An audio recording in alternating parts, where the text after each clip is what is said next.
اعوذ باللہ من الشیطان الرجیم بسم اللہ الرحمن الرحیم السلام علیکم ورحمۃ اللہ وبرکاتہ۔ میرے عزیز بھائیو بہنوں اور بچوں، حضرت ابو ہریرہ رضی اللہ تعالیٰ عنہ بیان کرتے ہیں، نبی کریم صلی اللہ علیہ وآلہ وسلم نے فرمایا، لعنت کے 2 کاموں سے بچو۔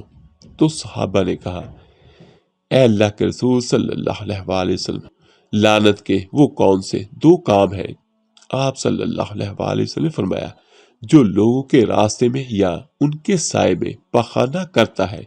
سنن ابی داؤد حدیث نمبر 25۔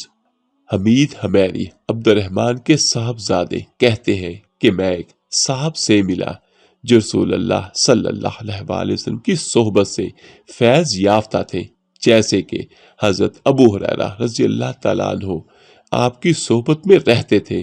انہوں نے بیان کیا، رسول اللہ صلی اللہ علیہ وآلہ وسلم نے منع فرمایا کہ ہمارا کوئی شخص ہر روز کنگھی کرے یا اپنے غسل خانے میں پیشاب کرے۔ سنن ابی داؤد حدیث نمبر 28۔ ام المومنین سیدہ عائشہ رضی اللہ تعالی عنہما بیان کرتی ہیں، نبی کریم صلی اللہ علیہ وآلہ وسلم جب بیت الخلاء سے فارغ ہو کر نکلتے تو کہتے، غفرانہ کا، اے اللہ میں تیری بخشش چاہتا ہوں۔ سنن ابی داؤد حدیث نمبر 30۔